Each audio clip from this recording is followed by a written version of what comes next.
Hello friends, how are you all? I hope you are well. I welcome you to my YouTube channel. If you are new to my channel, then subscribe to the channel and hit the bell icon next to it and click on all notifications. If you heard the first part, you'll know that a little boy called Kay has been kidnapped by the beautiful Snow Queen. But he left behind him his best friend, a little girl called Gerda. But what happened to little Gerda when Kay did not come back? What had become of him? Nobody knew. The other boys told how they had seen him fasten his sledge onto a large one which had driven out of the town gate. Gerda cried a great deal. The winter was long and dark to her. Then the spring came with warm sunshine. "I will go and look for Kay," said Gerda. So she went down to the river and got into a little boat that was there. Presently the stream began to carry it away.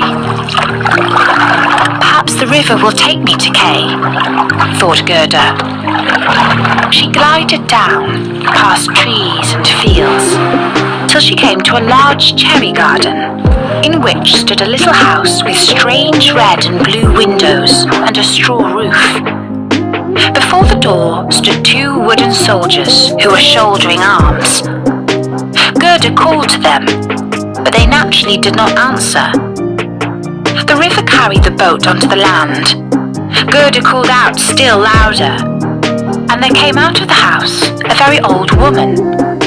She leant upon a crutch, and she wore a large sun hat which was painted with the most beautiful flowers. "You poor little girl," said the old woman, and then she stepped into the water, brought the boat in close with her crutch, and lifted little Gerda out. "And now come and tell me who you are and how you came here," she said. Then Gerda told her everything and asked her if she had seen Kay. But she said that he had not passed that way yet, but that he would come soon. She told Gerda not to be sad, and that she should stay with her and take of the cherry trees and flowers, which were better than any picture book, as they could each tell a story.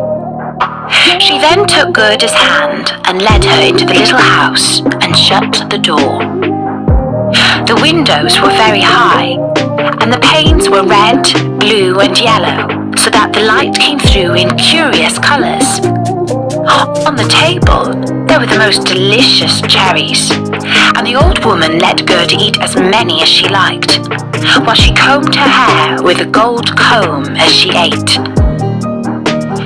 Her beautiful sunny hair rippled and shone round her dear little face, which was so soft and sweet.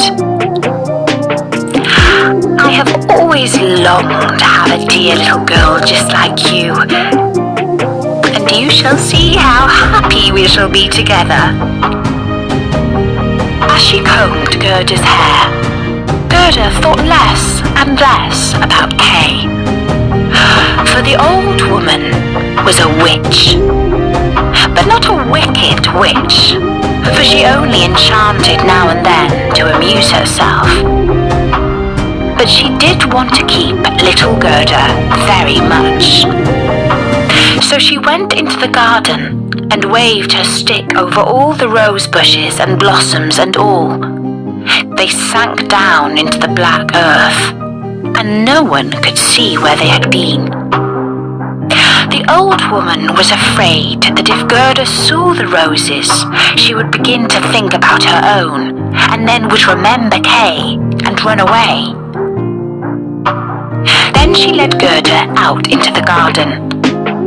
How glorious it was, and what lovely scents filled the air. All the flowers you can think of blossomed there all the year round.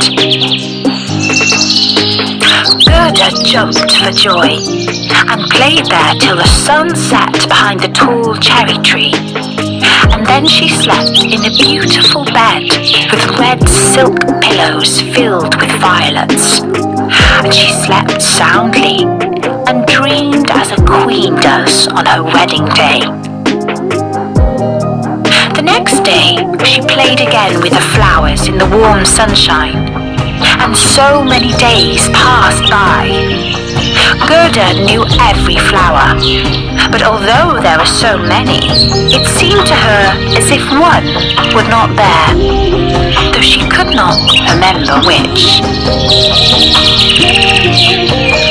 She was looking one day at the old woman's sun hat, which had the painted flowers on it, and there she saw a rose.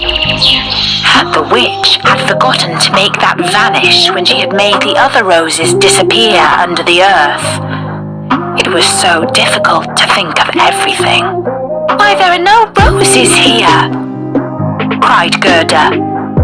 And she hunted amongst all the flowers, but not one was to be found. Then she sat down and cried, but her tears fell just on the spot where a rose bush had sunk, and when her warm tears watered the earth, the bush came up in full bloom just as it had been before.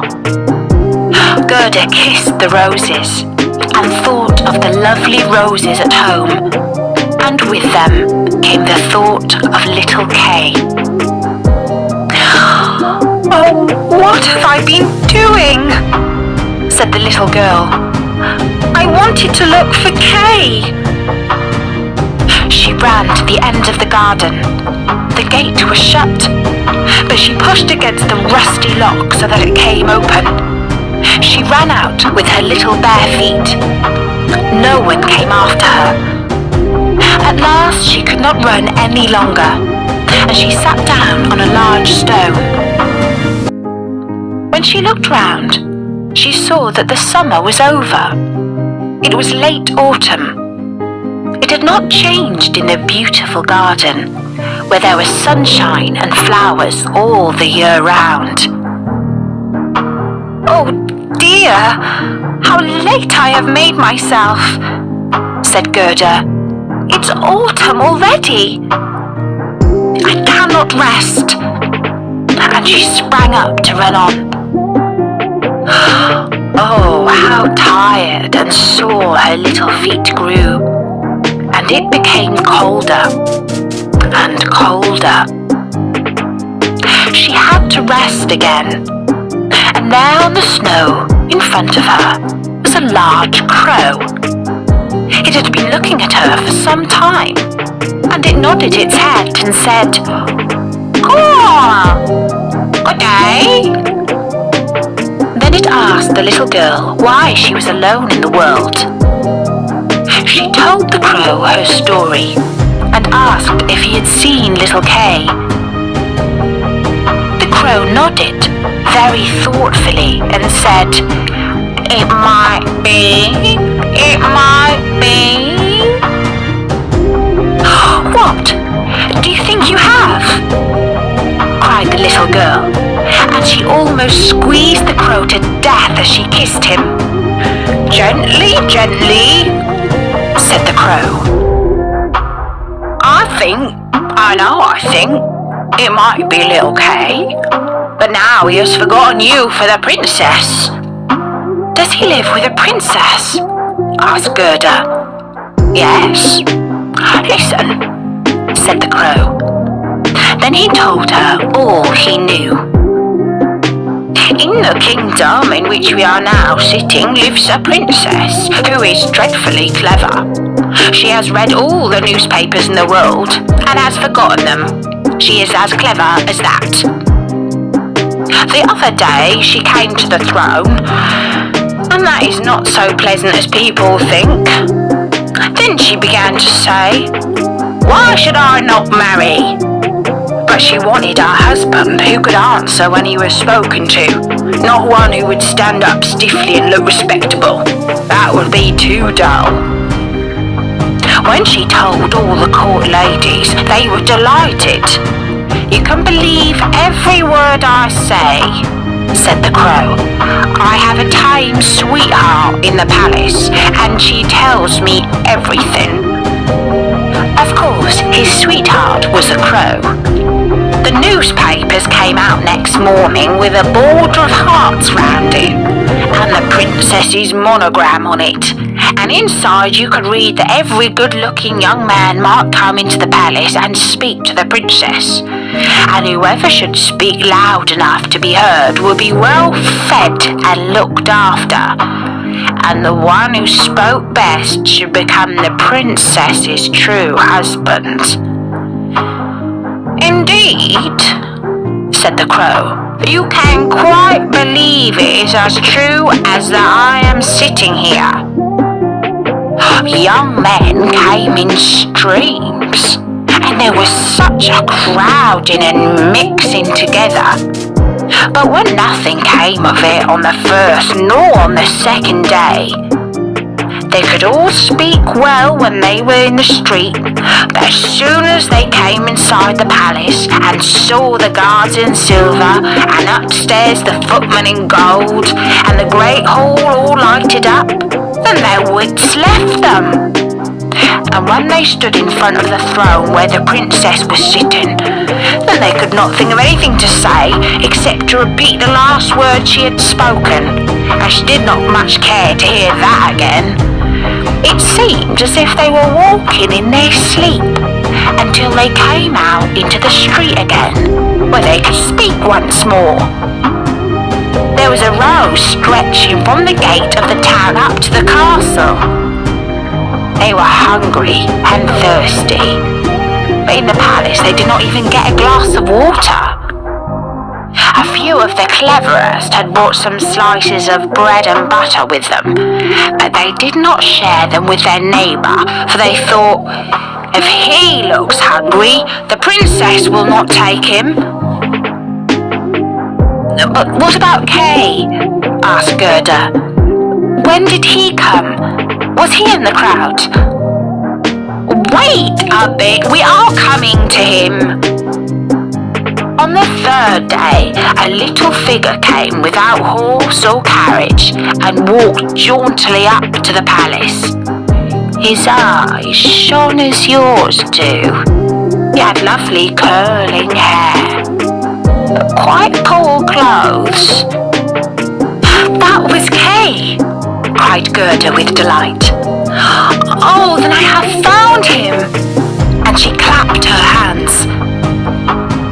"He had a little bundle on his back," said the crow.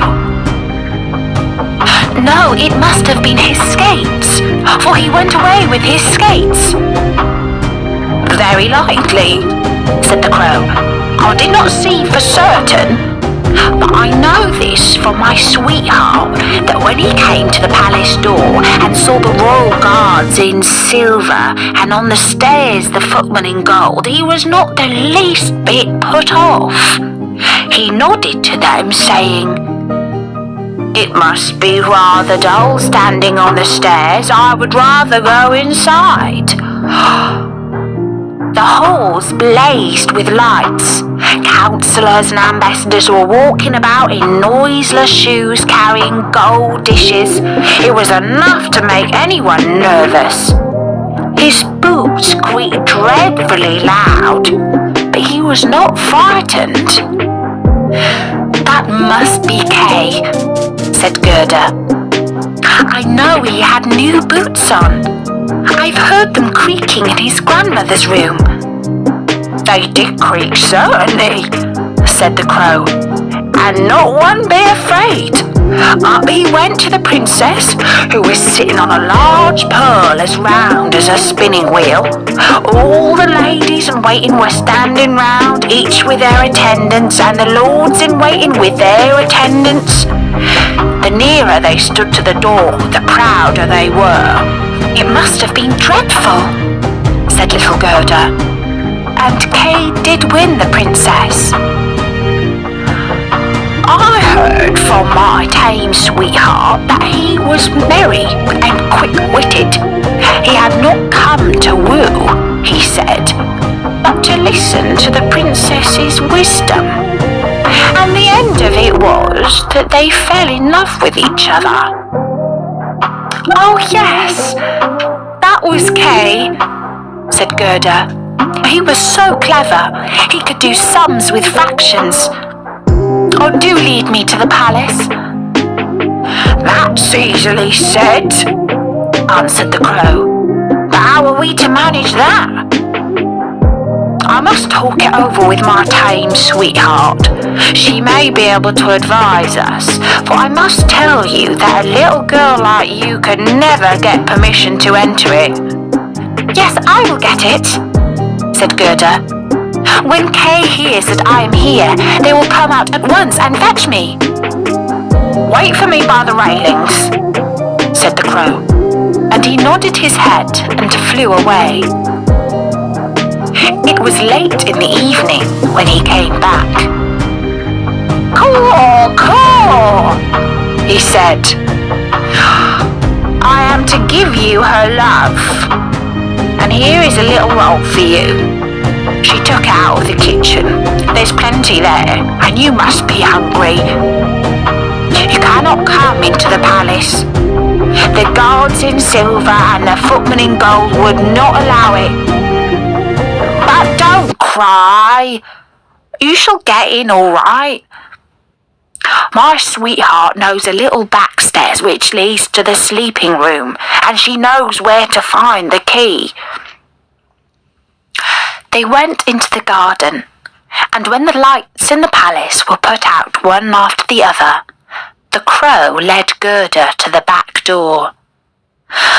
Oh, how Gerda's heart beat with anxiety and longing. It seemed as if she were going to do something wrong, but she only wanted to know if it were little Kay. Yes, it must be he.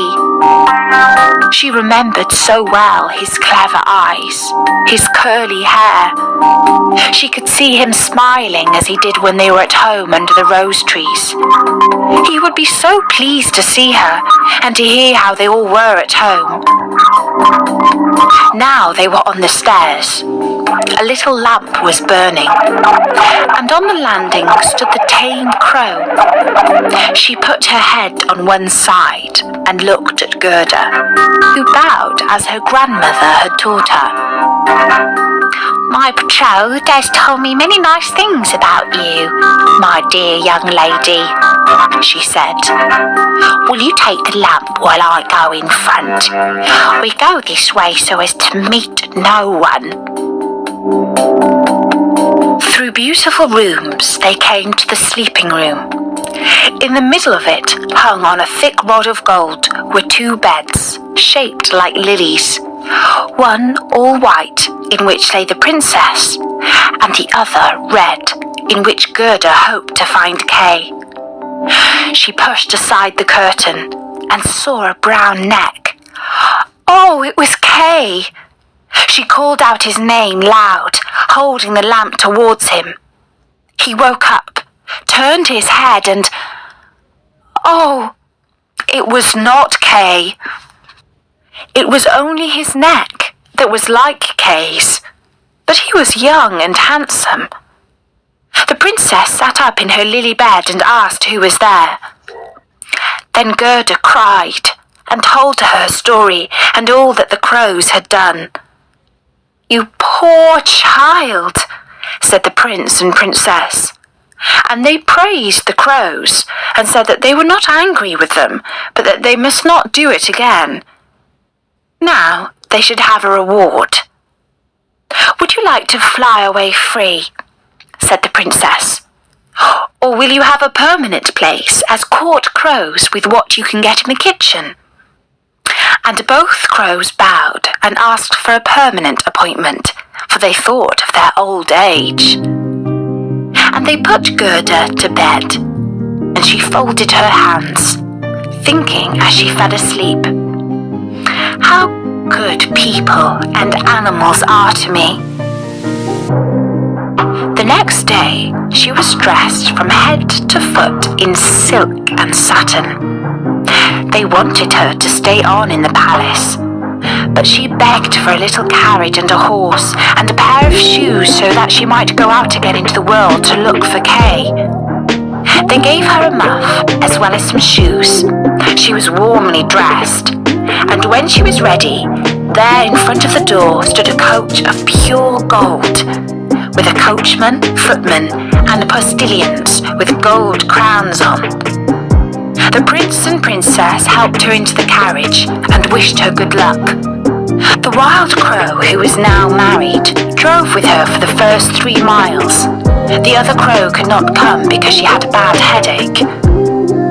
"Goodbye," called the prince and princess, and little Gerda cried, and the crow cried. When he said goodbye, he flew onto a tree and waved with his black wings as long as the carriage, which shone like the sun, was in sight. They came at last to a dark wood, but the coach lit it up like a torch. When the robbers saw it, they rushed out, exclaiming, "Gold! Gold!" They seized the horses, killed the coachman, footman and postilions, and dragged Gerda out of the carriage. "She is plump and tender, Abuelita," said the robber queen, and she drew her long knife, which glittered horribly.